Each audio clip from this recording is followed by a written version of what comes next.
కృష్ణం వందే జగద్గురుం జగన్నాటక సూత్రధారి సర్వమానవాళి పూజితుడు సాక్షాత్తు నారాయణుడు ఆయుధం పట్టకుండా కౌరవ సంతతిని కూకటి వేలతో పెగిలించిన వ్యూహకర్త చిటికెన వేలితో గోవర్ధనగిరిని ఎత్తి ఇంద్రుడి గర్వాన్ని అణిచిన లీలా వినోదుడు పార్థాయ ప్రతిబోధితాం భగవత నారాయణేన స్వయం వ్యాసేన గ్రహిత చంపేది ఎవరు చచ్చేది ఎవరు అంటూ అస్త్ర సన్యాసం చేసిన అర్జునుడికి గీతోపదేశం చేసిన కారణ జన్ముడు ద్వాపర యుగంలో లోక కళ్యాణం కోసం వెలిసిన అవతార పురుషుడు శ్రీకృష్ణుడు.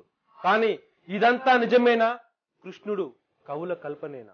భారత ఇతిహాసాల్లో ఏం జరిగింది? పురాణాలు పుక్కిటి కథలేనా? ద్వారక నగరం శ్రీకృష్ణుడి సృష్టేనా? ఈ అనంత ప్రశ్నలకు సమాధానం అన్వేషించే ప్రయత్నమే ఈ వారం అనంతం.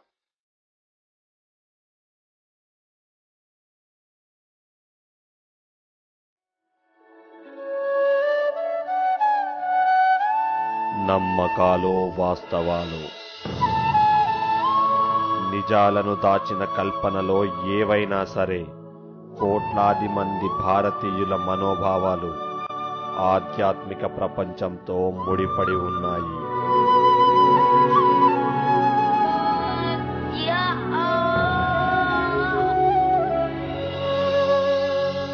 శివుడో విష్ణువో, రాముడో కృష్ణుడో ఏ రూపంలో ఉన్నా, ఏ పేరుతో పిలిచినా పలికేది దేవుడే.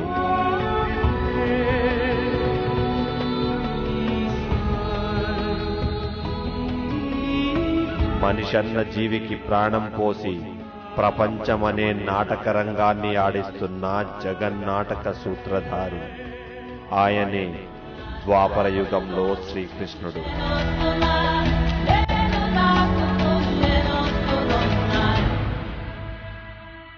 పాప పుణ్యాల భయం లేకుండా మనిషి విచ్చలవిడిగా రెచ్చిపోయినప్పుడు అంతం ముంచుకొస్తుంది. అప్పుడు అవతార పురుషుడి రాక అనివార్యమవుతుంది. తప్పొప్పులను సరిదిద్ది ధర్మ సంస్థాపన చేయటానికి దేవుడు దిగి వస్తాడు. అందుకే ద్వాపర యుగంలో శ్రీకృష్ణుడు పుట్టాడు. ప్రజాక్షేమమే రాజు కర్తవ్యం. దీనికి పరమాత్ముడు అతీతుడేం కాదు. అందుకే జరాసంధుడి బారి నుండి యాదవులను కాపాడుకునేందుకు ద్వారకను నిర్మించాడు శ్రీకృష్ణుడు. ద్వారక నిర్మాణం అంతా జగన్నాథుడి లీలా వినోదంలో భాగంగానే జరిగింది.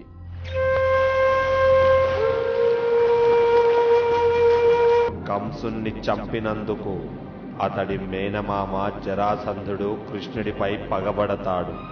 మధురపై 17 సార్లు దండెత్తుతాడు.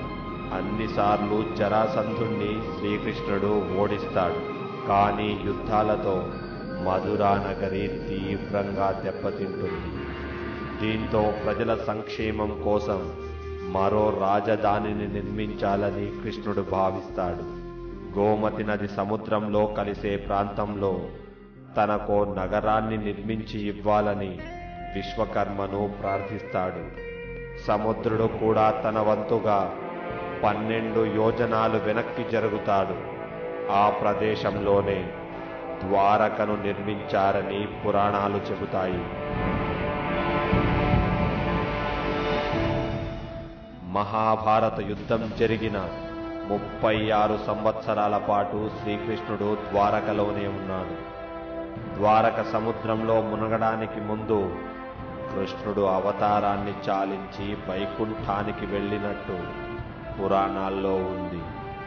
ఆ తరువాత సముద్రం ఉప్పొంగి ద్వారకను జలసమాధి చేసింది. దీని వెనుక ఓ కథ ప్రచారంలో ఉంది. కణ్వ, విశ్వామిత్ర, నారద మహర్షులు శ్రీకృష్ణుణ్ణి చూడడానికి ద్వారకకు వచ్చారు. మునులు వెళుతుంటే వాళ్లను కొంతమంది యాదవులు ఆట పట్టిస్తారు. దీంతో ముసలం పుట్టి యాదవ వంశాన్ని నాశనం చేస్తుందని మునులు శపిస్తారు. విధిరాతను భగవంతుడు కూడా తప్పించలేడు. మునుల శాపంతో ఓ యువకుడికి ముసలం పుడుతుంది. ముసలం అంటే రోకలి బండ.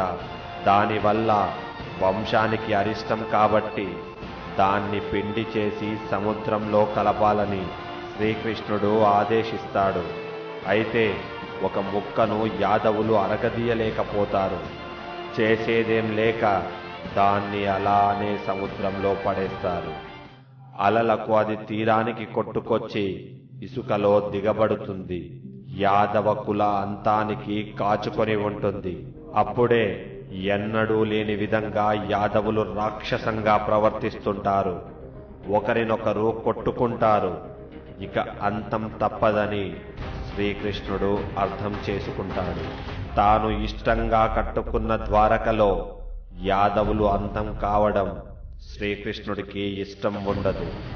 అందుకే సముద్రానికి జాతర చేయాలని అందరినీ ద్వారక నుంచి దూరంగా తీసుకెళతాడు.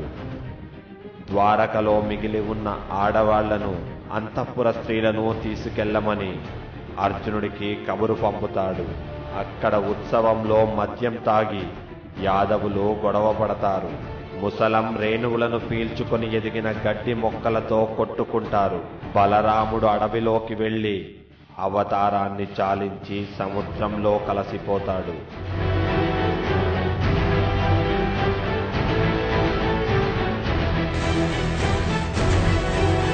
అదే ముసలంలో మిగిలిన ముక్క ఓ బోయవాడికి బాణంగా మారుతుంది. అతడి బాణం వేటుకే శ్రీకృష్ణుడు కూడా అవతారం చాలిస్తాడు. ద్వారకలోని ఆడవాళ్లను తీసుకెళ్లడానికి వచ్చిన అర్జునుడు ప్రాణం లేకుండా ఉన్న శ్రీకృష్ణుణ్ణి చూసి బాధపడతాడు. అక్కడే అంత్యక్రియలు జరిపి అంతఃపుర స్త్రీలు, పిల్లలను తనతో పాటు తీసుకెళతాడు. అర్జునుడు వెళుతుండగా సముద్రం భీకరంగా పొంగి ద్వారకను ముంచెత్తుతుంది. ఇలానే ద్వారక జలసమాధి అయ్యిందని మహాభారతంలో అర్జునుడు చెబుతాడు. అయితే ఈ వాదనపై ఎన్నో అనుమానాలు. ఆ ప్రశ్నలు ఒక్క ద్వారకనే కాదు, శ్రీకృష్ణుడి అస్తిత్వాన్నే సవాల్ చేస్తున్నాయి. దివ్యమంగళ స్వరూపుడు, నల్లనివాడు, గోపాలుడు, రాధాకృష్ణుడు, సత్యభామ సఖుడు, కన్నయ్య, కిట్టయ్య, పేరులో ఏముంది? ఆరాధించే ప్రతి మనసులో కొలువైన దీనజన బాంధవుడు. కామిగాని వాడు మోక్షగామి కాడు. అందుకే కావచ్చు శత్రువులను చంపిన చేతులతోనే 16,000 మంది గోపికలకు ప్రేమను పంచాడు. ద్వాపర యుగంలో భూభారాన్ని తగ్గించడానికి శ్రీకృష్ణుడుగా అవతరించి పాప సంహారం చేశాడని పురాణాలు చెబుతున్నాయి. ఇదే వాస్తవమని ఆధ్యాత్మికవాదుల నమ్మకం. కానీ విదేశీయులు దీనికి ఆధారాలు కావాలంటున్నారు. నిజం నిప్పు లాంటిది. పాతాళంలో ఉన్నా సరే ఏదో ఒక రోజు బయటకు రావాల్సిందే. కాలం కప్పే మన్ను నిజాన్ని సమాధి చేస్తుంది. వాస్తవాలను కడుపులో దాచుకున్న చరిత్ర అసత్యాలను ప్రచారం చేస్తుంది. చీకట్లో చిక్కుముడులు గతాన్ని గందరగోళపరిచాయి. అందుకే భారత నాగరికతపై అనుమానపు ప్రశ్నల దాడులు జరుగుతున్నాయి. ప్రపంచం కళ్ళు తెరవకముందే సూర్యచంద్రుల గుట్టు తెలుసుకున్న జ్ఞానభూమి అస్తిత్వానికి విదేశీ చరిత్రకారులు ఆధారాలు కావాలంటారు. పురాణాలను పుక్కిటిగా, ఇతిహాసాలను కల్పనలుగా భావించే ఆధిపత్య సంస్కృతి వాళ్ళది. అందుకే మన గతాన్ని, గడచిన కాలపు వైభవాన్ని ఘనంగా చెప్పే చారిత్రక సత్యం ఒకటి కావాలి.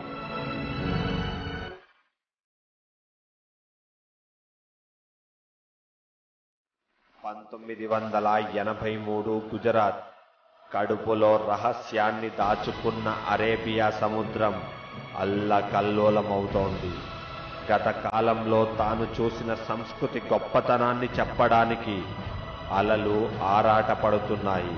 డాక్టర్ రావ్ నేతృత్వంలోని సముద్ర పురాతత్వ శాస్త్రవేత్తల బృందం గోమతి నది అరేబియా సముద్రంలో కలిసే ప్రాంతంలో ఓ అద్భుత లోకపు ఆనవాళ్లను తెలుసుకుంది.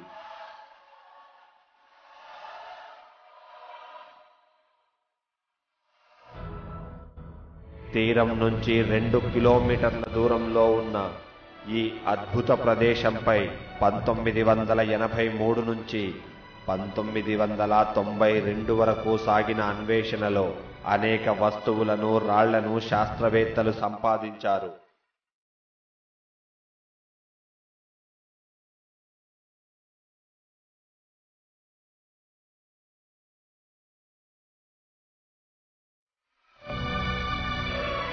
పురాతన భారతీయ నాగరికతకు సంబంధించిన వస్తువులుగా వాటిని భావించారు.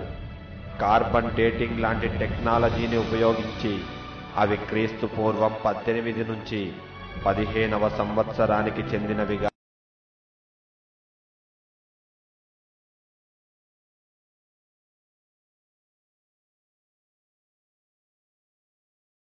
శాస్త్రీయ పద్ధతిలో నిరూపించడానికి అవసరమైన అన్ని ఆధారాలను డాక్టర్ రావ్ సంపాదించారు. డాక్టర్ రావ్ అండ్ టీం చేసిన పరిశోధనలకు కొనసాగింపుగా 2000 సంవత్సరంలో అరేబియా గల్ఫ్ ఆఫ్ కాంబాట్లో భారత సముద్ర పురాతత్వ శాస్త్రవేత్తల బృందం మరో అద్భుతాన్ని కనుగొంది. శాటిలైట్ చిత్రాల ఆధారంగా పరిశోధించిన సైంటిస్టులు సముద్ర గర్భంలో మహానగరపు ఆనవాళ్లను తెలుసుకున్నారు. 70 అడుగుల లోతులో 192 కిలోమీటర్ల పొడవు, అంతే వెడల్పుతో 36,864 చదరపు కిలోమీటర్ల విస్తీర్ణంలో ప్రాచీన నాగరికతకు సంబంధించిన ఆనవాళ్లు కనిపించాయి. వాటిపై పరిశోధన చేసిన శాస్త్రవేత్తలు అవి క్రీస్తు పూర్వం 5000 సంవత్సరాల క్రితం నాటివని తేల్చారు.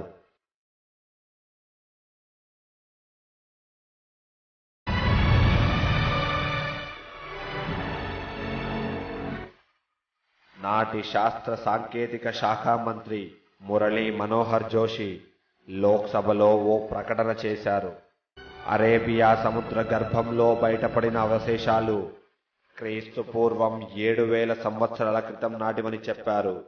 మన పురాణాలను, ఇతిహాసాలను కట్టుకథలని ప్రచారం చేస్తున్న విదేశీ చరిత్రకారులు తమ అభిప్రాయాలను మార్చుకోవాల్సిన అవసరాన్ని కల్పించింది భారత శాస్త్రవేత్తల పరిశోధన.